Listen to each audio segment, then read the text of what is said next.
Welcome to all learners. As teachers, you know that in classroom, mostly we will get students from different backgrounds, behaviors, and their reactions and actions are different.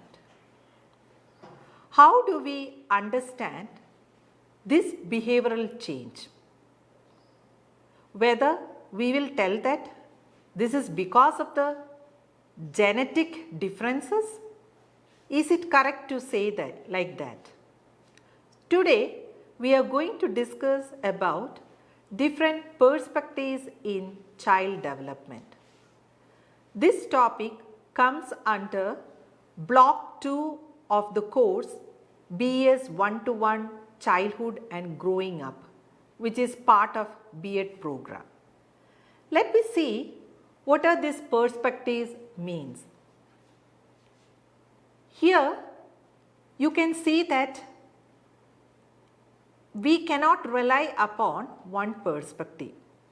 A variety of perspectives in child development can be utilized when studying as to how individuals think, feel, and behave. Different developmental perspectives have been developed to explain the various aspects of human development. So how we can classify this perspective?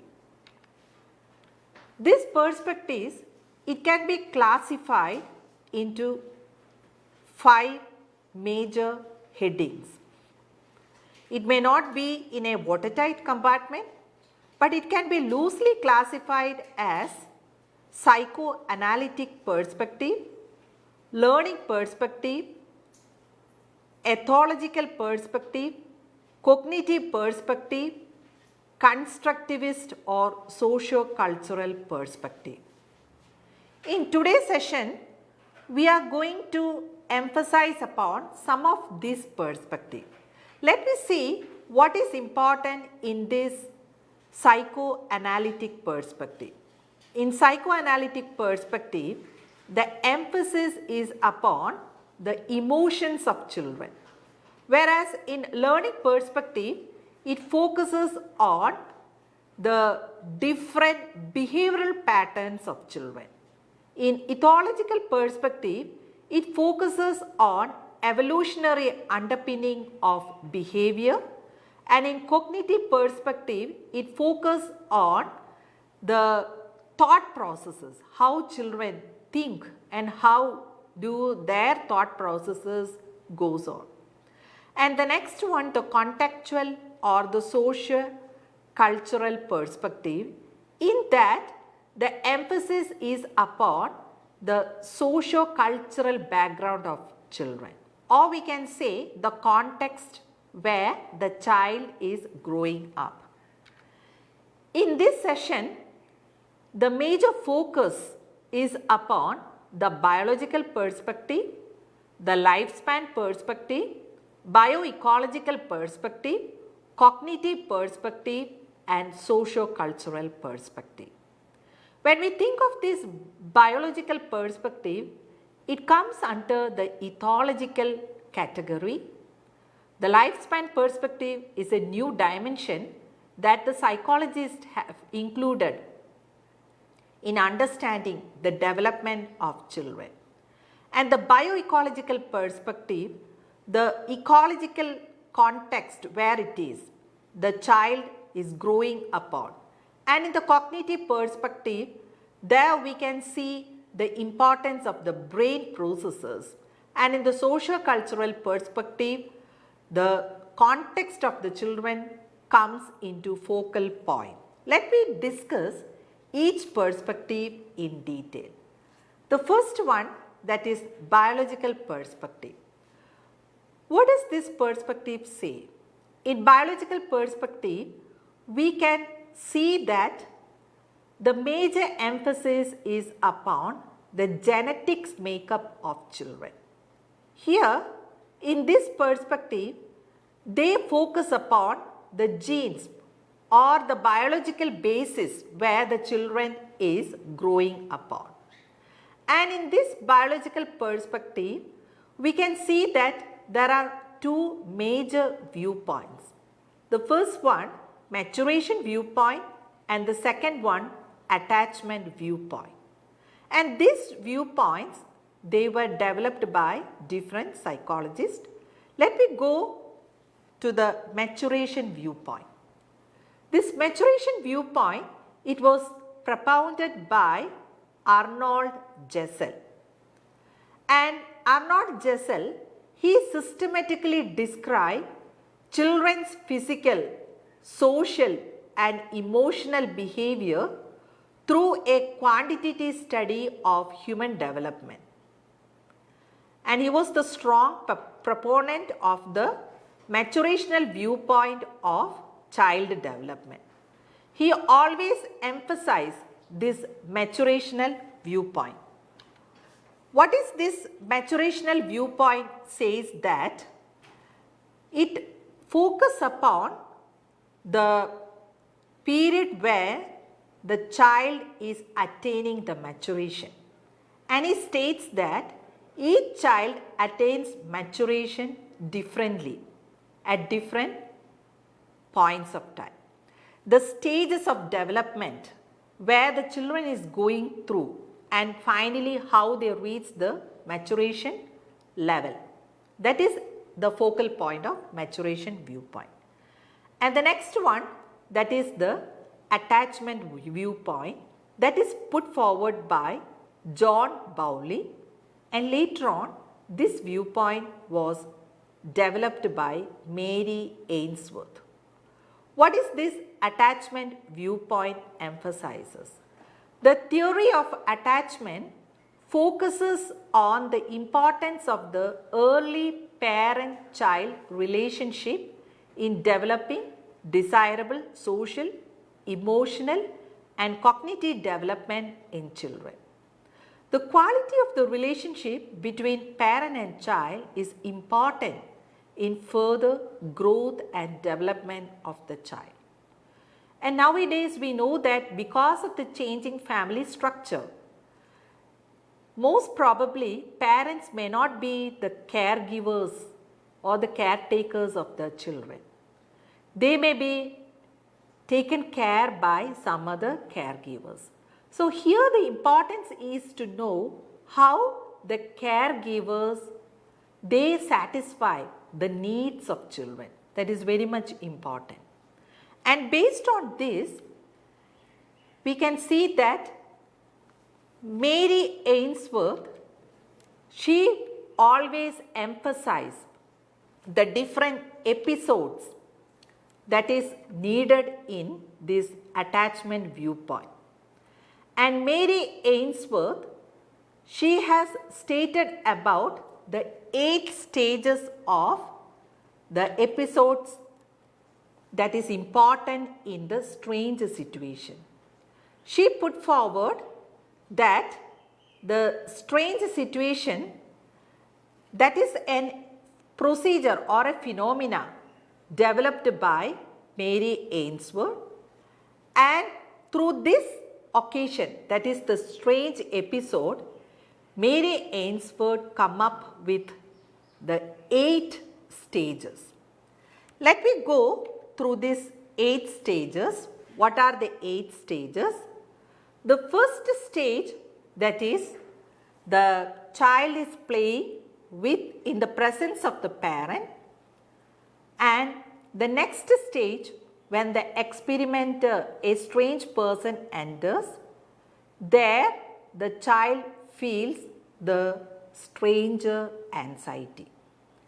And then when we look at this stage, how the child is feeling some kind of strangeness in the mind of the child. The strangeness, that is mostly it is happening because of the presence of the stranger. And in the next stage, the mother left the hall and the child feels some kind of separation anxiety. What is this separation anxiety denotes? that separation anxiety denotes that the child feels some kind of discomfort that the main person, that is the mother, where the focus of love and trust that the child is not getting. So that denotes that the separation anxiety. And when we look at the next stage, that is again the experimenter enters, then we can see the reaction of unification with the child. What does this unification denotes? Here the unification denotes that the child feels happy when seeing the presence of mother. So here we can see the stages that is coming onwards. And the next one, when we look at, we can see that again the mother left, again separation anxiety, the presence of the experimenter that creates the stranger anxiety, and from that the stranger anxiety, again when the mother comes, the child feels that the quotient, the comfort, the reaction of reunion that is happening in the minds of the child. So we have seen that the different stages, the 8 stages of the episode, how that reaction is going on. So this is very much important in the development of the child. When we look at these 8 stages, based on these 8 stages, we can classify the attachment. What is important? What is the different types of attachment, classification of attachment? When we look at the different classification of attachment, we can see that the first attachment classification, we can categorize it as secure attachment. When the child is secure, when the presence of the parents is there, the child is secure. So here in the secure attachment, it gives a positive development in the mind of children. And next type of the attachment classification, that is the insecure attachment. So here what type of insecure attachment is coming? We may say that because of the presence of a stranger. And the next one, we can see the ambivalence attachment. So when the mother left, some kind of discomfort is in the mind of the child. So that is coming in the mind of the child. And next one, we can see the avoidant attachment. There the child is not aware about what is happening. So there may not be the much understanding. So the child is not known about his own attachment. So among these various attachment, when we look at, we can see that among these 4 types of attachment, the most important type of attachment that a caregiver can give to the child is the secure attachment. And we have to think about the attachment that the school is providing. What type of attachment the child is getting. So here we can see that the 4 attachment, that is the secure attachment, the next one, that is the resistant attachment, that insecure attachment is happening there. And the next one, that is the avoidant attachment, and the next one, disoriented attachment. So in this way we can classify the various types of attachment. And when we come to the next perspective, that is the bioecological perspective. What is importance in this bioecological perspective? This bioecological perspective, it was put forward by Uri Bronfenbrenner, and he put forward the ecology of human development. And he stated that there will be the concentric circles model of human development, Child will be at the center and the context of development radiating out from the individual child's experience in proximal to distal order. Let me go to this ecological perspective. This is first it was stated as ecological perspective, later on it is stated as bioecological perspective. Brenner's bioecological model, it suggests that socialization occurs in context and the child is in the center of concentric circles which are modeled by various layers of context. So, here we can see the child is growing up in a nested set of influences where there are different layers. We will discuss what are the different layers. When we look at the bioecological perspective, we can see the nested set of influences. Which are the layers? The first layer is microsystem, the second layer is mesosystem, the third layer is exosystem, and the fourth layer is macrosystem. Let me think about the first layer, who all are coming in this first layer. And besides these 4 layers, we can see another dimension, that is chronosystem.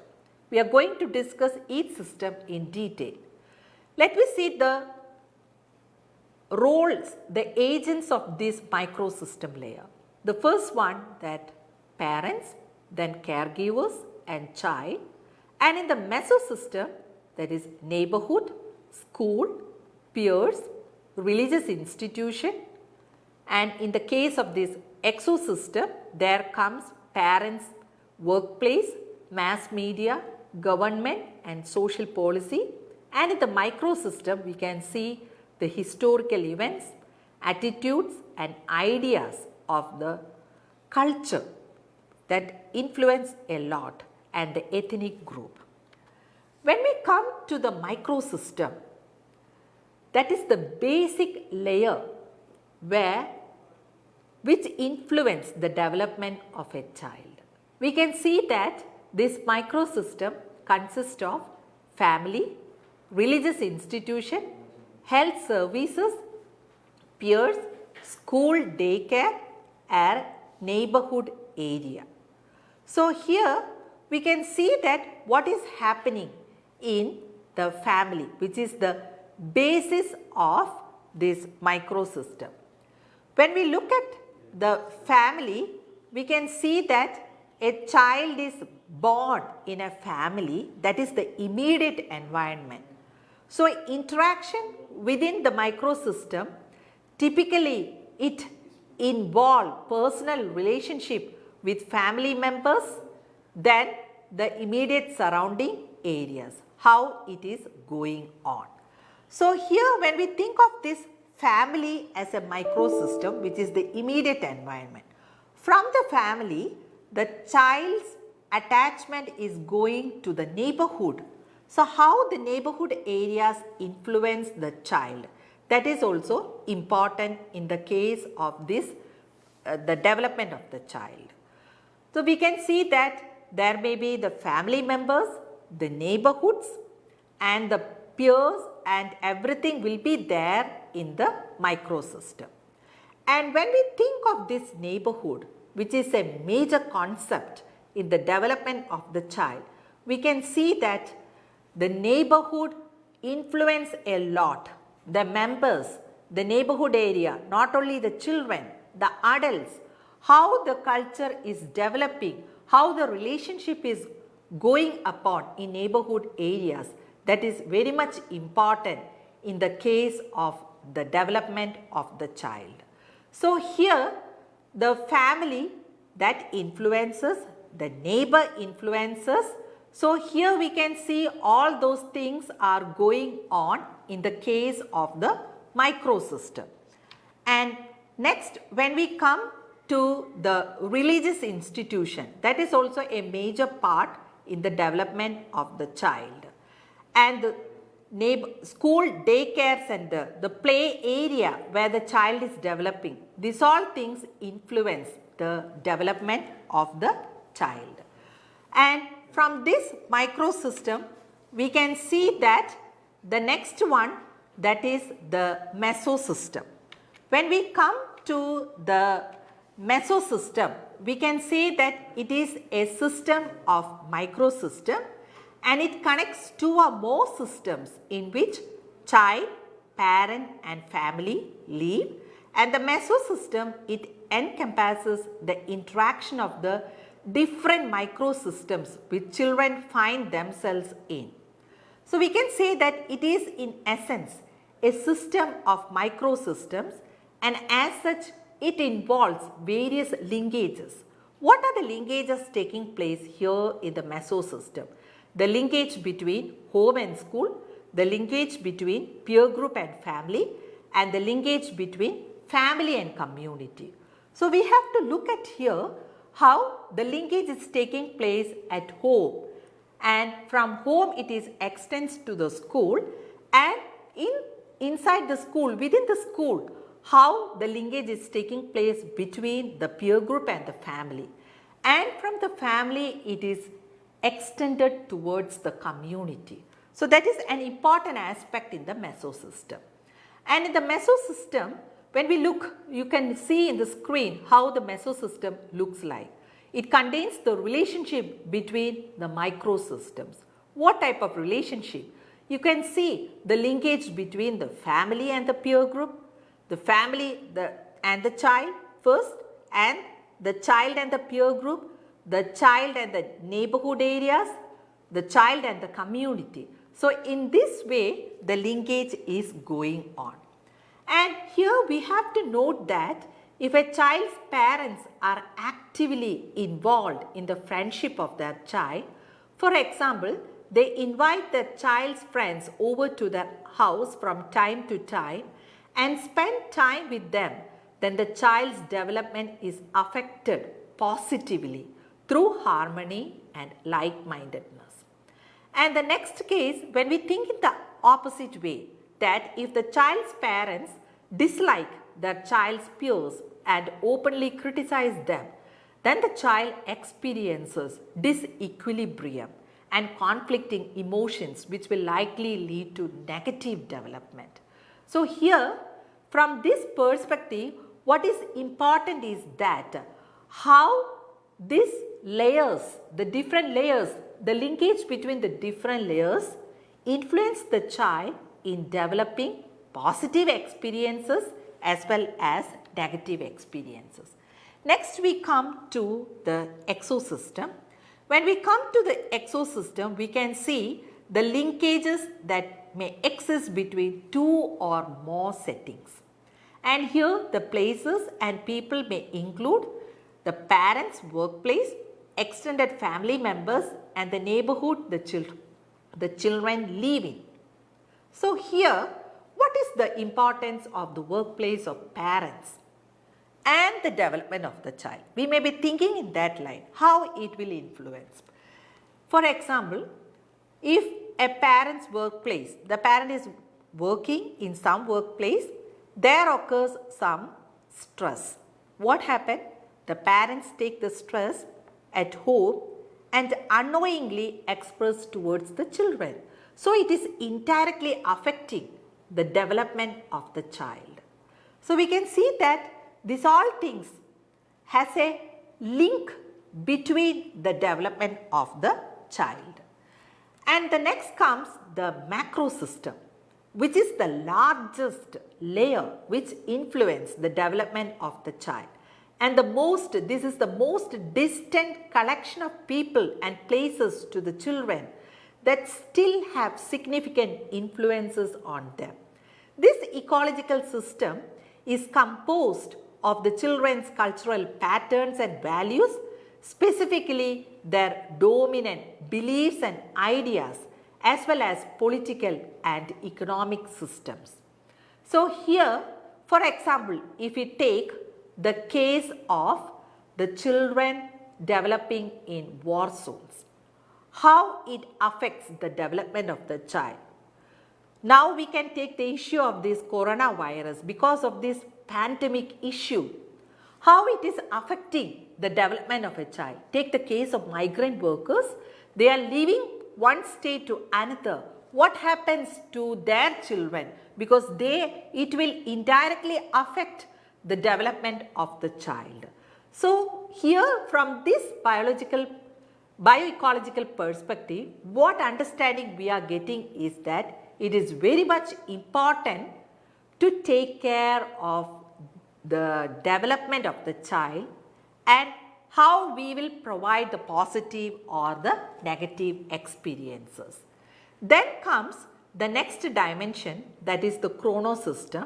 It adds the useful dimension of time, which demonstrate the influence of both change and constancy in the children's development. The chrono system, it may include a change in family structure, parents' employment status, as well as immensely social changes such as economic cycles and wars. So the time also, the chrono system, the time it influenced the development of the child. By studying the various ecological systems, Bronfenbrenner's ecological systems theory is able to demonstrate the diversity of interrelated influences on children's development. And when we come to the next perspective, that is the lifespan perspective. Let me think of this lifespan perspective. Here, the earlier perspective, it is related with the development of the child, sometimes up to the adolescent period. But we can see that development did not stop up to the adolescence. It goes on during these adulthood stages. And in the old age also, some kind of changes we can see. Here, the development of an individual, we can see it takes place throughout the life. There comes the relevance of lifespan perspective. And in this perspective, they always emphasize upon the interaction of different, here in the interaction, we have to think about one model, that is selective optimization with compensation model. In abbreviation, we will say that SOC, selective optimization with compensation model. What is this selection denotes? Here, first let me see what is this model. This model states the interaction that takes place between the three processes. Which are the three processes? That is the selection, optimization and compensation. What does this selection means? The selection means there it comes the importance of choosing goals, and this optimization and compensation, they enhances the chosen goals. And this selective optimization with compensation model, it was put forward by Paul Bates and his colleagues. They have put forward this selective optimization with the compensation model. Let me think of this selective optimization model with an example. We can see that suppose a child wants to perform. The ambition of a child is to become a doctor. What the child has to do? The child has to concentrate upon such areas, such specialization, science subjects. So, it is necessary to him or her to add the knowledge of their understanding about the different areas.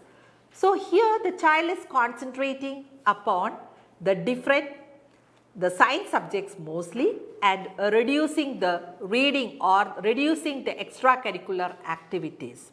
So, here the selection is making, the optimization and compensation is taking place through reading different scientific subjects. So, this is all about the selective optimization with compensation model. And when we go through this, we can see that different characteristics of lifespan perspective. The first characteristic is the lifelong process. It is, the development is a lifelong process. It cannot be confined to adulthood, not only adulthood, because the changes is taking place in the old age also. And the next characteristics we can see that development is contextual, that the home is influencing, the school is influencing, the peer group is influencing, and moreover mass media is also influencing. And the next one we can see the next characteristics, that is multi-dimensional, that the development occurs physically, socially, mentally. So in different ways the development is occurring. And the next one we can see that it is multi-directional, in different ways that the development is occurring. And the next one, that is the lifelong plasticity. What does this plasticity means? It refers to the ability or the capacity to respond to the changes, that is whether the changes is positive or negative.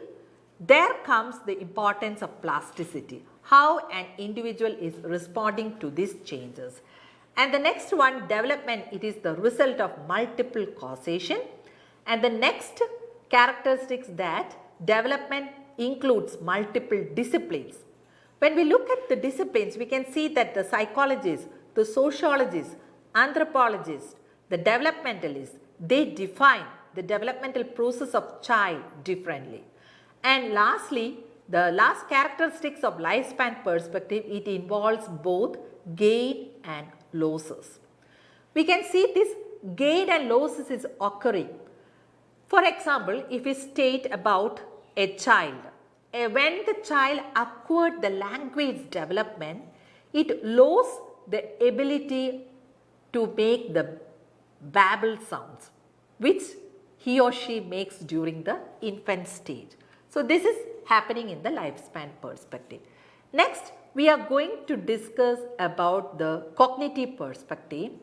Here, you know that the importance of Piaget, and here comes the relevance of cognitive developmental approach. What does this approach state about child development?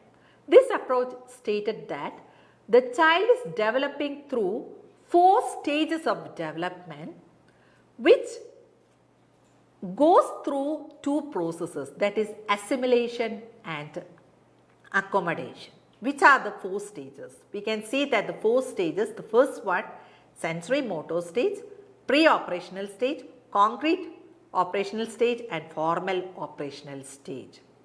Through these 4 stages and through the process of assimilation and accommodation, the child is developing and cognitively. Cognitive, we know that the emphasis is upon the thinking process, the memory process, how the brain functions, that is important. And next, in this perspective, the next important approach, that is the information processing approach. And in this information processing approach, we can see that how the child manipulate information, monitor it, and the strategies that used for getting this information. This comes important in this information processing approach.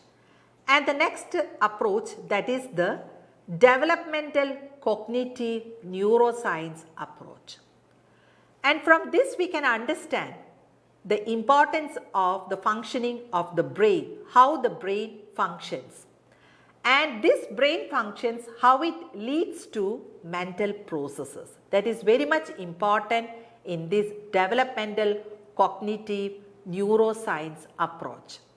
And here, this cognitive approach, it emphasizes the importance of the brain training that we give to a child. And the next perspective, that is the socio-cultural perspective. And this perspective, it was put forward by Lev Vygotsky, and here comes in this perspective the role of culture and social interaction, how the culture influences. And Lev Vygotsky, he stated that the child is not growing in a vacuum. There is something, the cultural influences in the child. So, it is the task of the teacher to make use of the previous understanding of the learner. And there comes this importance of psychological tools that mediate the child's thoughts, feelings and behaviors. These are the important perspective. So what is the relevance of this perspective for a teacher? When we look at this perspective, we can say that in the case of this bioecological perspective, the first viewpoint, that is the maturation viewpoint, it states that the school readiness of a child, whether the child is ready to go to a school. So here the maturation perspective emphasizes that the school readiness, it occurs within the child. That is the relevance of this maturation perspective. When we come to this attachment perspective, we can see that what type of relationship that is school providing, the student and the teacher, the student and the peer group. So here, what type of socio-emotional climate that is taking place in schools, that is the importance of the attachment perspective. And the next we have discussed about the bioecological perspective. There, how the different layers is important in bioecological perspective. So here comes the relevance of the framing of the social policies, how they indirectly affect the child. Take the case of the policy of giving the midday meals. It is directly affecting the child in a positive way. How the child is experiencing the positive feelings while getting good nutritious food. It may give a positive impact to come to school and learn a lot. And the next one regarding the lifespan perspective, that is the development of a child, it doesn't confine to adolescent stage. We should take care of throughout the life stages until the old age, how it is very much important. And when we look at the cognitive perspective, what is the educational implication is that the child should train properly how to think, how to process knowledge and memory, how to memorize. Here comes the importance of the metacognitive strategies, the information processing approach. Here comes the importance of this metacognitive strategy. And next, in the developmental neuro approach, there we can see that how we are training the child to acquire knowledge, to retrieve knowledge, to process knowledge. And next comes the importance of the socio-cultural perspective. What is the importance of this socio-cultural perspective? Here we can see that the psychological tool is very much important. And in the case of the child and related with the school, we can see that the most important tool is the language. How we are helping the child to develop language. So the language development, it first occurs at home. So this family background, how the parents are communicating to the child, that is an important aspect. So here we can see that in socio-cultural perspective, the school readiness, it doesn't lie within the child, it comes from the outside of the environment. The community is responsible. That is the importance of Lev Vygotsky. So this is all about the importance of the various perspectives. Hope that this session makes you as teachers to understand how different perspective is very much important in the development of the child, and you can conclude that not one perspective makes a holistic picture of child development. Each perspective has different aspects, and each aspects of different perspective leads to a fuller development of the child. Thank you.